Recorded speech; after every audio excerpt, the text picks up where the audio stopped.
नमस्कार नमस्कार दोस्तों। मेरा नाम संजय है। दोस्तों, मैं आपको हरियाणा जी से संबंधित जितने भी टॉपिक हैं उन सभी टॉपिक को मैं आपको करवाऊंगा। ठीक है दोस्तों, मैं हरियाणा से संबंधित उन टॉपिक को कराऊंगा जो हरियाणा के कॉम्पिटिटिव एग्जाम में पूछे जाते हैं।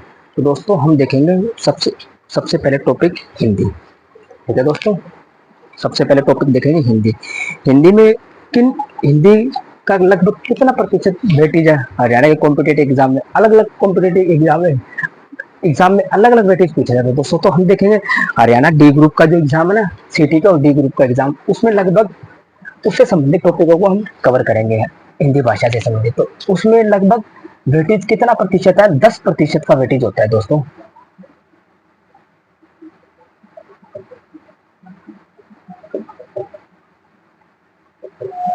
10% का होता है हरियाणा के कॉम्पिटेटिव एग्जाम में। तो दोस्तों, इसमें 10% का वेटेज होता है।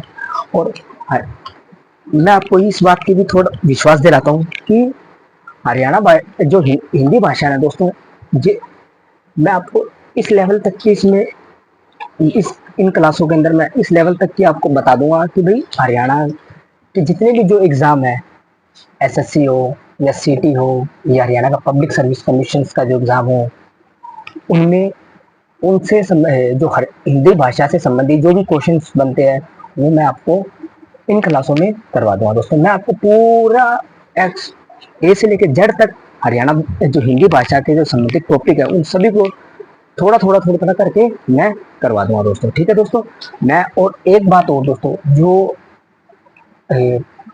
यूपीएससी का जो पब्लिक सर्विस का यूपीएससी है, यूपीएससी का जो एग्जाम होता है उसमें एक लैंग्वेज का पेपर होता है हिंदी का।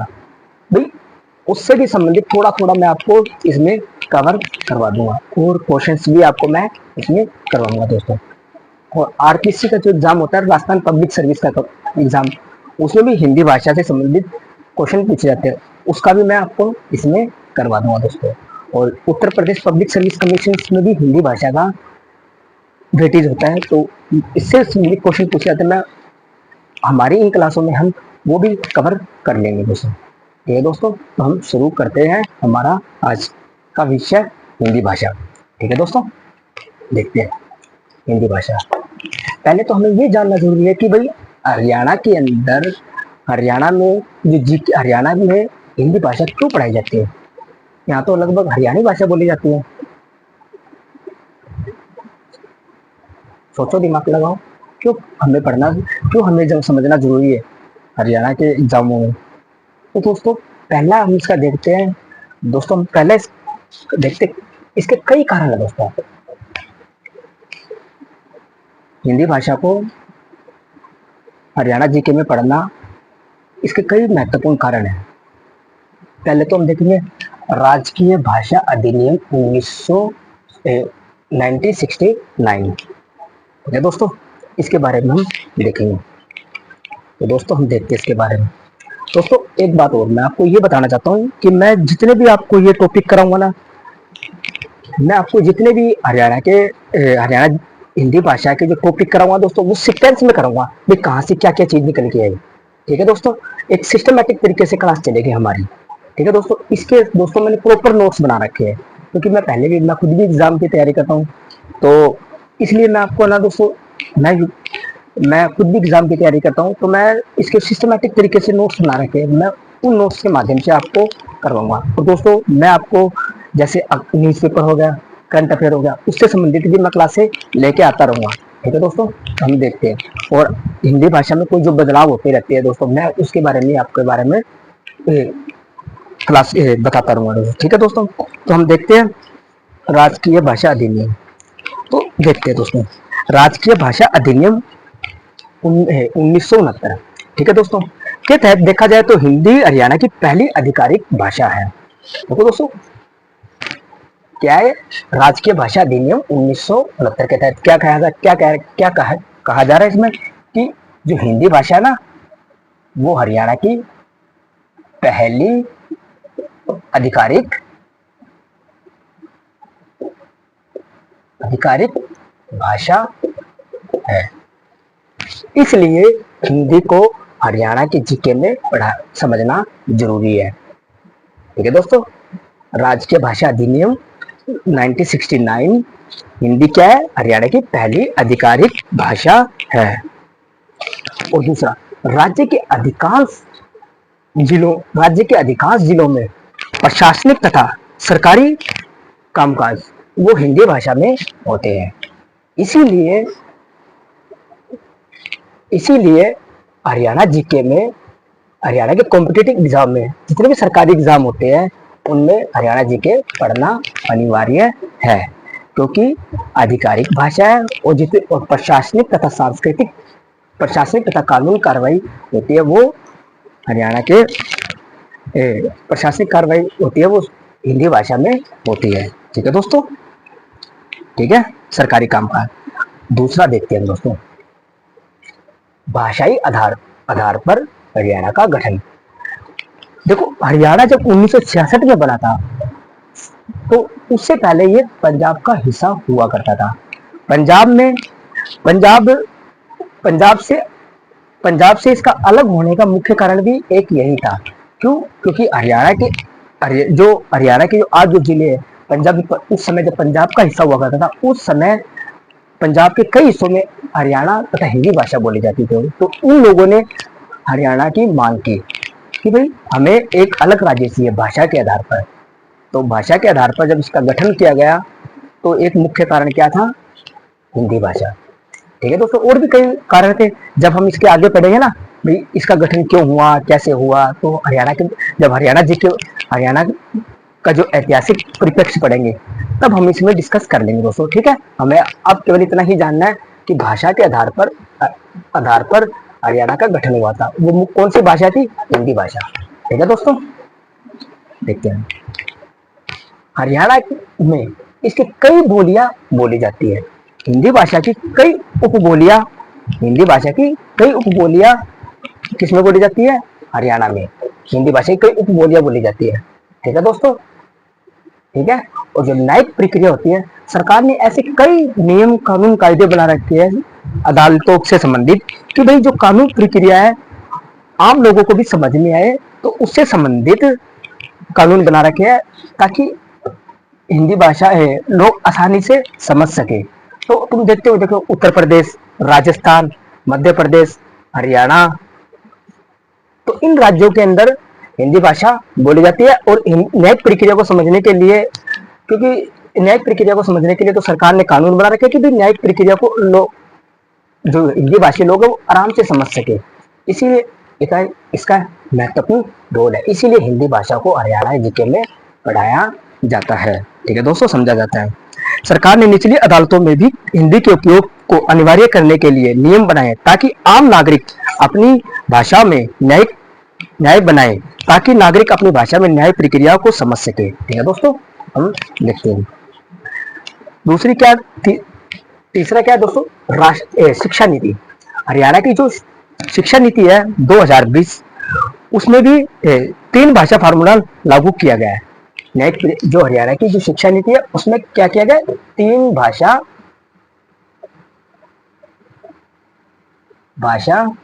फार्मूला।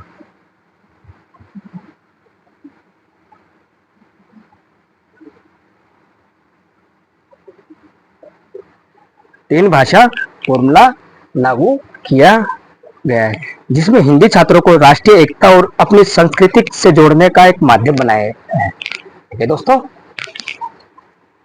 और लास्ट क्यों जरूरी है?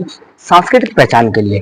देखो दोस्तों, हमें हरियाणा में भी संचार माध्यम को बनाए रखना है, अदर राज्यों में संचार माध्यम को बनाए रखना है, तो ये राष्ट्रीय एकता का भी प्रतीक माना जाता है। सांस्कृतिक पहचान को बढ़ावा देने के लिए भी हिंदी भाषा समझना जरूरी है। ठीक है दोस्तों, और दूसरा एक कारण है जो हमारा गौरवशाली जो विरासत, जो ऐतिहासिक अध्ययन है वो भी हिंदी भाषा में प्रकाशित होता है। ठीक है दोस्तों, तो इसीलिए हिंदी भाषा को समझना हमारे लिए बहुत ही जरूरी है हरियाणा जीके में। ठीक है दोस्तों, अब आपको इसमें कोई डाउट हो तो आप कमेंट करके बता देना। ठीक है दोस्तों, अब हम पढ़ेंगे हिंदी भाषा। ठीक है दोस्तों, हम पढ़ेंगे हिंदी भाषा। अगर तुम्हें लिखना है तो लिख लो दोस्तों। पॉज करके लिख लें। ठीक है दोस्तों, हम आगे बढ़ते हैं।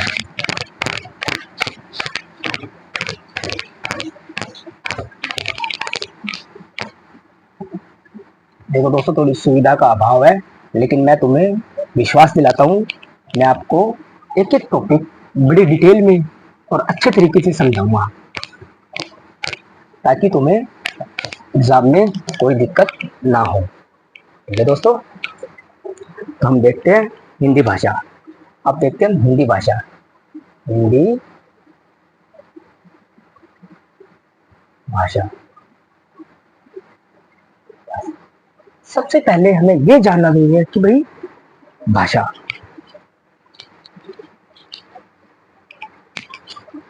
पहले ये जानना जरूरी है कि भाई भाषा क्या है, इसकी उत्पत्ति कैसे हुई। ठीक है, भाषा क्या है और भाषा की उत्पत्ति कैसे हुई।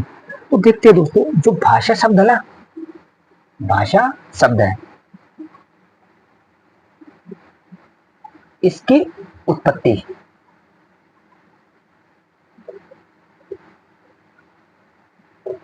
भाष धातु से हुई है। इसकी उत्पत्ति किससे हुई है? भाष धातु से हुई है, जो किसका है? संस्कृत का शब्द है, भाष धातु से हुई है। ठीक है दोस्तों, भाषा, भाषा वैसे तो 3 प्रकार की होती है, लेकिन इसको गिना 2 ही प्रकार में जाता है, मौखिक और लिखित। ठीक है दोस्तों, वैसे इसको 2-3 प्रकार की होती है, लेकिन इसको लिखा कैसे जाता है? मौखिक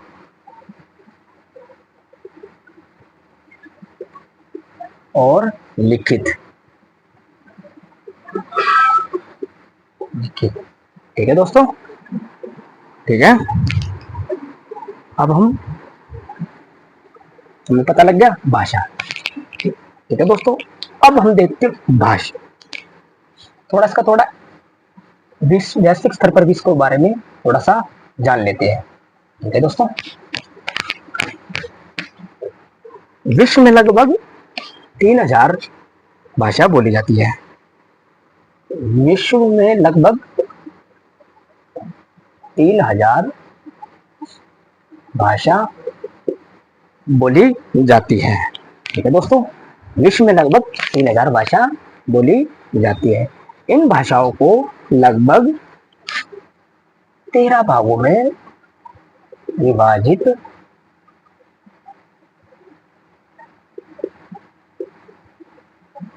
किया जाता है। 13 भागों में विभाजित किया जाता है।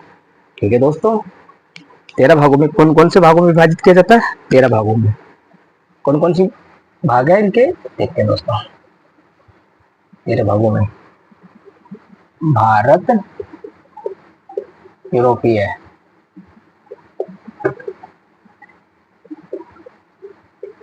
भारत यूरोपीय। दूसरा द्रविड़ भाषा। तीसरा चीनी,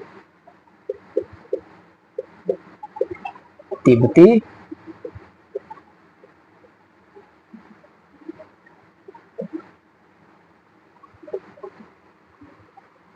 चौथा सेमोटिक,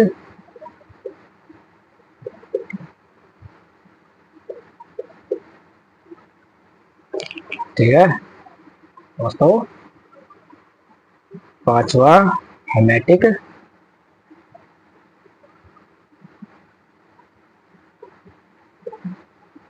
हेमेटिक।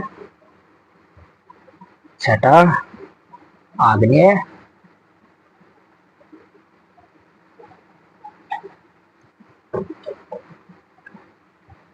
सातवां यूराल,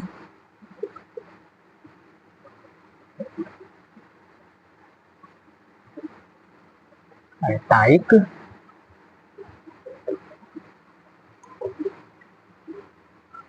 आठवां बाटू।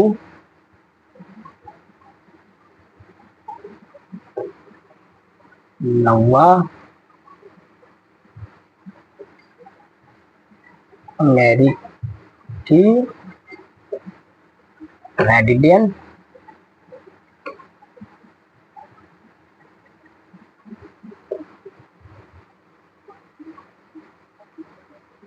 अगला इससे क्या है, काकेशस, काकेशस,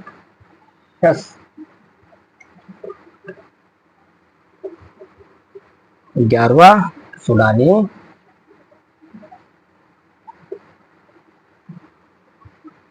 12वां बुशमैन,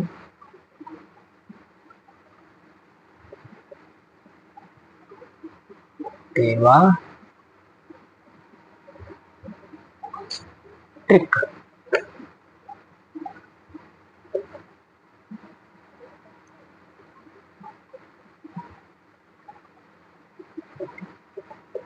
ठीक है दोस्तों, विश्व में लगभग 3000 भाषाएं बोली जाती है। इन 3000 भाषाओं को 13 भागों में विभाजित किया जाता है। भारतीय, यूरोपीय, द्रविड़, चीनी, तिब्बती, सेमोटिक, हेमेटिक, आग्नेय, यूराल, अल्टाइक, बाटू, अमेरिकी, रेड इंडियन, काकेशस, सुडानी, बुशमैन, ऑस्ट्रिक। ठीक है दोस्तों, इन भाषाओं में विभाजित किया जाता है।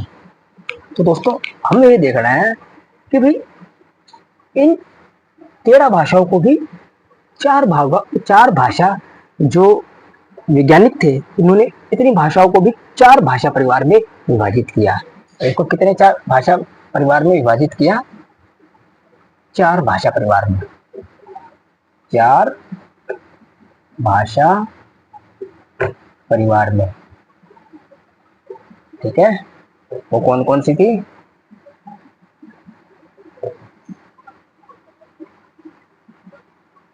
बहुरूपीय भाषा परिवार,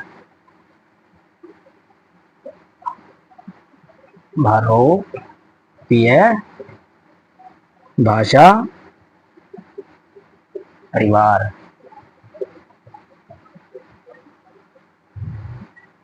दूसरी, सेकंड कौन सी थी?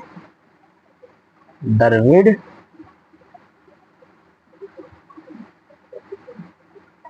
रुको दोस्तों, एक सेकंड रुको। हमने क्या देखा? विश्व में लगभग 3000 भाषा बोली जाती है। इन 3000 भाषाओं को 13 भाषा परिवार में विभाजित किया जाता है। क्या, कितने भाषा परिवार में विभाजित किया जाता है? 13 भाषा परिवार में विभाजित किया जाता है। इन भाषाओं की भी उपबोलियां, बोलियां, उपबोलियां है। तो हम देखते हैं दोस्तों, इन भाषा परिवार की कितनी भाषा, कौन सी भाषा परिवार है जो भारत में बोली जाती है। ठीक है, भारत में बोली जाती है। कौन कौन सी भाषा बोली जाती है भारत, कौन कौन सी भाषा परिवार की बोलियां भारत में बोली जाती है? भाषा परिवार देखते कौन कौन सी भाषा। पहले क्या, बहुरूपीय, बहुरूपीय। दूसरी क्या है? द्रविड़ भाषा परिवार। पहली क्या है? बहुरूपीय, बहुरूपीय भाषा परिवार। दूसरी क्या है? द्रविड़ भाषा परिवार। तीसरी क्या है? चीनी तिब्बती भाषा परिवार। चौथी क्या है? ऑस्ट्रिक भाषा परिवार। देखो, तो हमने क्या देखा? विश्व में लगभग 3000 बोलियां बोली जाती है। विश्व में लगभग 3000 बोलियां, 3000 भाषा बोली जाती है। इन भाषाओं को 13 भाषा परिवार में विभाजित किया जाता है। बहुरूपीय, द्रविड़, चीनी, सेमेटिक, हेमेटिक, आग्नेय, Ural, Altaic, Bantu, American, red Indian, Caucasus, सुडानी, बुशमैन और ऑस्ट्रिक भाषा परिवार में। और इन भाषाओं में से इन भाषा परिवार में कौन कौन सी भाषाएं बोली जाती है भारत में? बहुरूपीय भाषा, द्रविड़ भाषा, चीनी तिब्बती भाषा, ऑस्ट्रिक भाषा। ठीक है, ये लगभग 73% बोली जाती है और ये लगभग 25% बोली जाती है। ये 73, ये 25% और चीनी लगभग 0.7% और आस्ट्रिक 1.3%। तो दोस्तों जो उत्तर भारत का जो एरिया लगभग वहां पर जो मिडिल ईस्ट का जो मिडिल मिडिल भारत का जैसे राजस्थान, महाराष्ट्र, उत्तर प्रदेश, मध्य प्रदेश वाले जो इलाके हैं वहां पर भरोके भाषा द्रविड़ या दक्षिणी या चीनी उत्तरी भाषा उत्तर भारत का जो इलाका है वहां बोली जाती है। और आस्ट्रिक ये भाषा भी भारत में बोली जाती है, जहाँ पर जो हमारे क्या बोलते हैं उनको दोस्तों, ये जो आदिवासी क्षेत्र है वहां पर बोली जाती है। और दोस्तों मैं आपको हर टॉपिक के बारे में थोड़ा थोड़ा डिटेल में करवाता रहूंगा। मैं जहां मुझे लगेगा कहाँ भी इसके बारे में बताना जरूरी है मैं उसको थोड़ा डिटेल में करवा दूंगा। दोस्तों अब तक हमने क्या क्या देखा कि भाई हिंदी भाषा, हिंदी भाषा, हिंदी हिंदी भाषा का जो भाषा शब्द है कहाँ से निकल के आया, संस्कृत के भाष धातु से निकल के आया। इसकी उत्पत्ति कहाँ से हुई, संस्कृत के भाष धातु से हुई। ठीक है दोस्तों, वैश्विक स्तर पर देखा जाए तो विश्व में लगभग 3000 भाषा बोली जाती है। इन 3000 भाषाओं को 13 भागों में 13 भाषा परिवार में विभाजित किया है, जिसमें भारत यूरोपीय, द्रविड़, चीनी, सेमेटिक, हेमेटिक, आग्नेय Ural, Bantu, American red Indian, Caucasus, सुडानी, बुशमैन, ऑस्ट्रिक। ठीक है दोस्तों, और इन 13 भाषा परिवार में कौन कौन सी भाषाएं भारत में बोली जाती है? पहली बरोपिया, दूसरी द्रविड़, तीसरी चीनी, चौथी ऑस्ट्रिक। ठीक है दोस्तों, और अब देखो दोस्तों एक क्वेश्चन यहाँ से निकल के आता है कि भाई इन 13 भागों में किसने विभाजित किया? एक वैज्ञानिक थे हिंदी भाषा के, डॉक्टर भोलानाथ। ठीक है, डॉक्टर भोलानाथ तिवारी, तिवारी। ठीक है, उनकी पुस्तक थी हिंदी भाषा का इतिहास। हिंदी, उनकी पुस्तक का क्या नाम है दोस्तों? हिंदी भाषा का इतिहास, हिंदी भाषा का इतिहास। ठीक है दोस्तों, उन्होंने इस पुस्तक में यह बताया कि जो विश्व में लगभग 3000 बोलियां बोली जाती है उनको 13 भागों में विभाजित किया जा सकता है। ठीक है, यूरोपीय भाषा, द्रविड़ भाषा। ठीक है दोस्तों, आया दोस्तों समझ में? ठीक है, तो हम देखेंगे बरोपिया भाषा। ठीक है दोस्तों, बरोपिया भाषा में कौन कौन सी भाषा आती है, बरोपिया भाषा परिवार में कौन कौन सी भाषाएं आती है। ठीक है दोस्तों, आप दोस्तों लिख सकते हो, अपने नोट्स साथ साथ बनाते जाओ ताकि आपको रिवीजन में आगे कोई दिक्कत ना हो।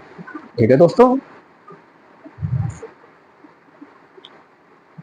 आप पोज करके कर लेना दोस्तों। ठीक है, मैं इसको हटा देता हूँ ताकि और लिखने का मुझे स्थान मिल जाए। ठीक है दोस्तों, अब देखते हैं।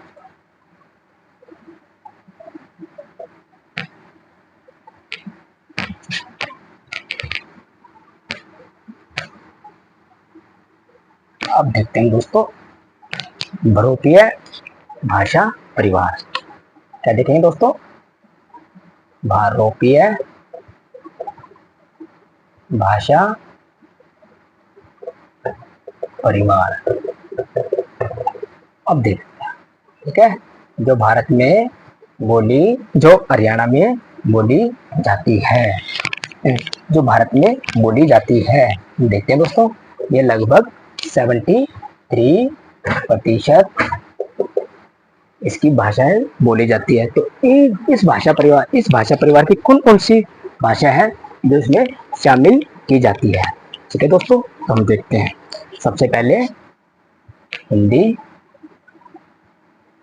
ठीक है, हिंदी भाषा इसी परिवार का हिस्सा है। दूसरी भाषा कौन सी है? संस्कृत। संस्कृत भाषा भी इसी भाषा परिवार का हिस्सा है। चौथी गुजराती।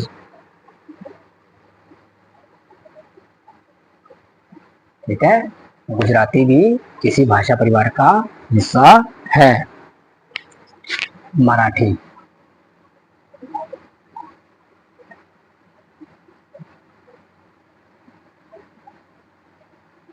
मराठी भी इसी भाषा परिवार का हिस्सा है।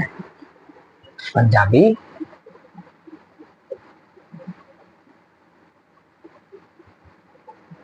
ठीक है, बांग्ला,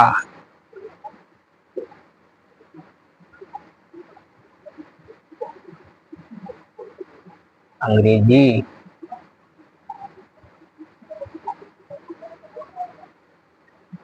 जर्मन, फ्रेंच, रूसी, लास्ट कौन सी है, फारसी। फारसी, ठीक है दोस्तों, ये बहुरूपीय भाषा परिवार में कौन कौन सी भाषाएं शामिल है? हिंदी, संस्कृत, गुजराती, मराठी, पंजाबी, बांग्ला, अंग्रेजी, जर्मन, फ्रेंच, रूसी, फारसी। तो हमारा हम कौन सी भाषा पढ़ रहे थे? हिंदी भाषा। हम इसके बारे में पढ़ेंगे दोस्तों, ठीक है दोस्तों।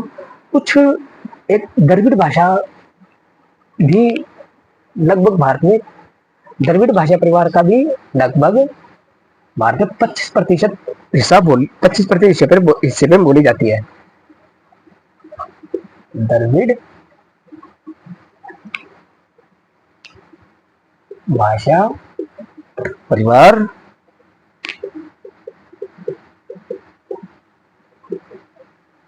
भी लगभग भारत में 25% क्षेत्र वहां बोली जाती है। तो इस भाषा परिवार में कौन कौन सी भाषाएं शामिल है? तो देखते तो दक्षिण भारत का है, बहुत बड़ा क्षेत्र दक्षिण भारत। तो देखते हम, तमिल, तमिल, तेलुगु,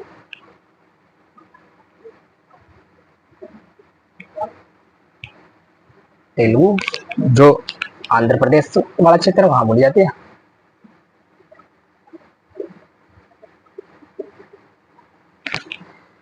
कन्नड़,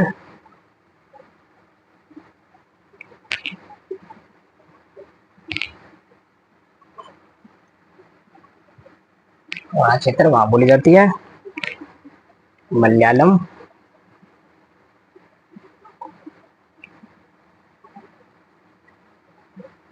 जो केरल राज्य में बोली जाती है, ठीक है दोस्तों। ये लगभग 25% हिस्से में बोली जाती है।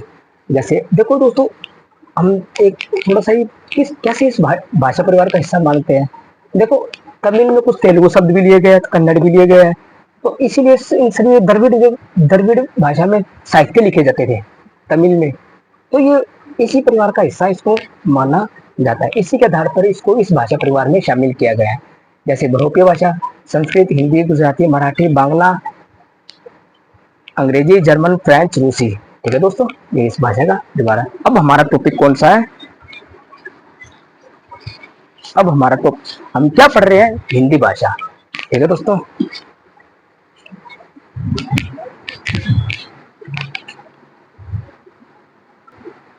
तो हम दोस्तों क्या पढ़ रहे थे? हिंदी भाषा। हिंदी भाषा तो बहुरूपीय भाषा परिवार का हिस्सा है हिंदी भाषा, ठीक है दोस्तों। ये क्वेश्चन बन सकता है, तो तुम्हें ध्यान में रखना है। हिंदी भाषा किस भाषा परिवार का हिस्सा है?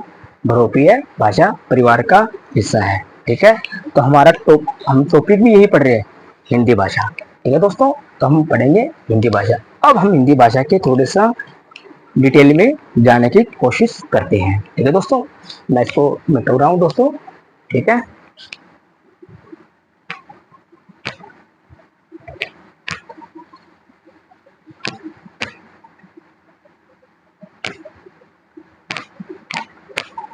ठीक है दोस्तों, मैं इसको अब मिटो रहा हूँ, ठीक है दोस्तों। हिंदी भाषा, हिंदी की जननी, पहले हम इसके बारे में देखते हैं भाई इसका जन्म कहाँ से हुआ, किस भाषा से इसका जन्म हुआ, ठीक है। हिंदी की जननी कौन सी है? संस्कृत। हिंदी की जननी संस्कृत। वो मैं आगे आपको इसके बारे में बता दूंगा, ठीक है दोस्तों। हिंदी की जननी कौन सी भाषा? हिंदी का जन्म किस भाषा से हुआ है? संस्कृत भाषा से हुआ है, ठीक है। हिंदी को अपने वर्तमान स्वरूप तक पहुंचने के लिए कई चरणों से होकर गुजरना पड़ा। भाई आज जो हिंदी भाषा बोली जा रही है उसको यहाँ तक पहुंचने के लिए कई भाषाओं कई चरणों से होकर गुजरना पड़ा। तो दोस्तों देखते हम पहले कौन सी भाषा की पहले कौन सी थी। देखो पहले देखा जाए तो संस्कृत में कौन कौन सी भाषा थी। संस्कृत भाषा थी। संस्कृत कौन सी संस्कृत भी थी, जैसे वैदिक संस्कृति, ठीक है, संस्कृत, ठीक है। फिर कहां से वैदिक संस्कृत से कौन सी भाषा बनी, अलौकिक संस्कृत, लौकिक संस्कृत, ठीक है। उसके बाद में पाली, चंद्रगुप्त मौर्य के काल के अंदर बोली जाती थी पाली, प्राकृत, ठीक है। प्राकृत से अपभ्रंश, अपभ्रंश,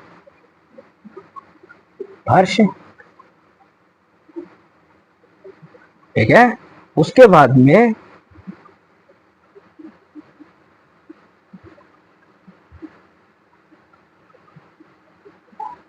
अवटट, ठीक है। फिर यहां से निकली हिंदी, हिंदी भाषा, ठीक है। कितने चरणों से होकर गुजरना पड़ा, 1 2 3 4 5 6 7। तो हिंदी को वर्तमान स्वरूप तक पहुंचने के लिए कितने चरणों से होकर गुजरना पड़ा, 7 चरणों से होकर गुजरना पड़ा, ठीक है।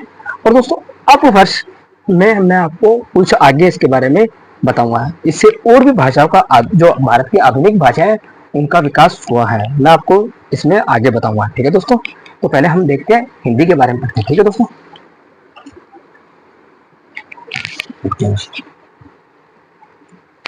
अब पता लग गया हिंदी भाषा की जननी कौन सी है, संस्कृत, ठीक है। अब हमें ये जानना जरूरी है कि भाई हिंदी शब्द का प्रयोग सबसे पहले किसने किया था। क्वेश्चन बनता है हिंदी शब्द का प्रयोग सबसे पहले किसने किया था, ठीक है। तो दोस्तों देखते हैं हिंदी शब्द मूलतः फारसी शब्द है। क्या है हिंदी शब्द, क्या है मूलतः, क्या है फारसी शब्द है, फारसी शब्द है, ठीक है। और इसका प्रयोग सबसे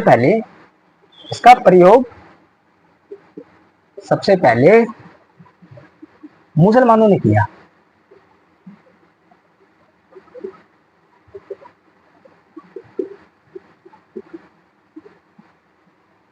मुसलमानों ने इसका प्रयोग सबसे पहले किया गया, ठीक है। प्राचीन काल से भारत में देखो देखते कैसे प्राचीन काल से लेकर प्राचीन काल में भारत और ईरान के अच्छे संबंध हुआ करते थे, ठीक है। संबंध कौन कौन से थे, व्यापारिक थे, सांस्कृतिक थे, ठीक है।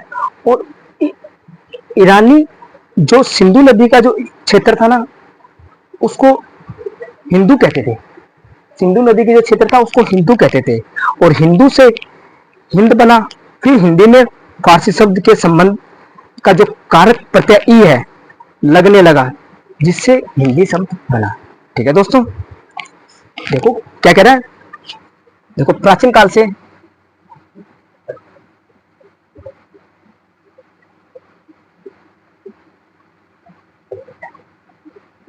भारत व ईरान के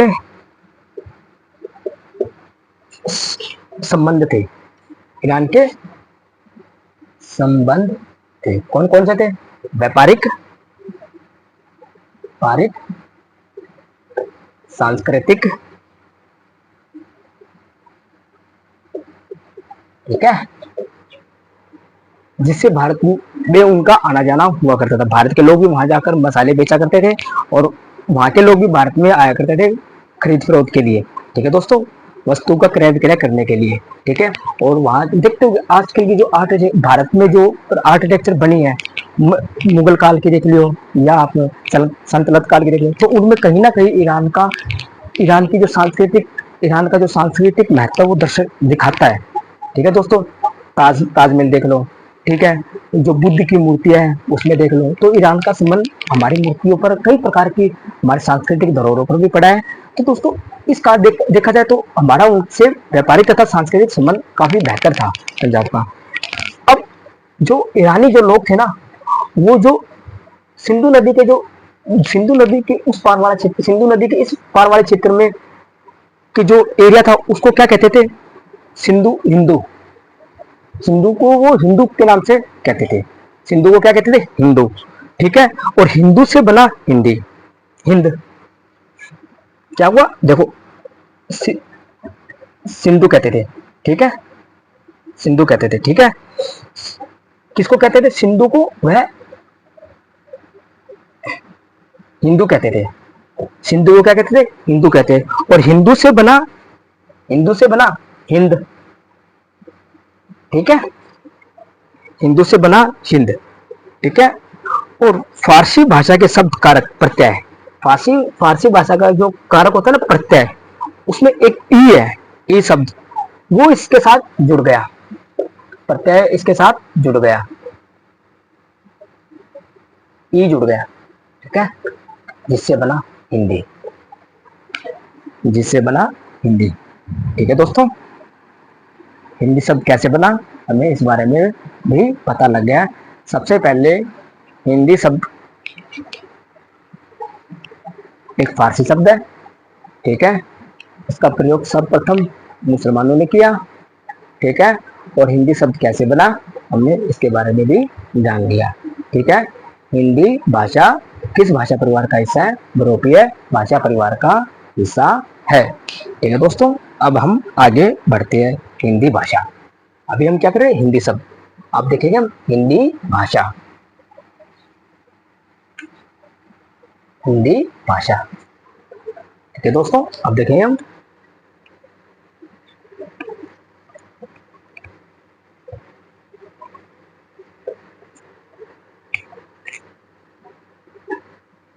हिंदी भाषा, ठीक है दोस्तों, हिंदी भाषा, हिंदी भाषा को हिंदी भाषा को समझना है तो हमें तीन शब्दों को समझना जरूरी है, हिंदी भाषा को समझना है तो हमें तीन शब्दों को समझना बहुत ही जरूरी है। कौन कौन से शब्द हैं देखते हैं, पहले बोली, ठीक है, उसके बाद में उपभाषा, ठीक है दोस्तों, तीसरा कौन सा है, भाषा, और एक और देखेंगे हम लिपि, लिपि, ठीक है दोस्तों, एक और देखेंगे लिपि, ठीक है दोस्तों। अब इससे संबंधित हम डिस्कस हमारी नेक्स्ट क्लास में करेंगे, ठीक है दोस्तों, थैंक यू, धन्यवाद।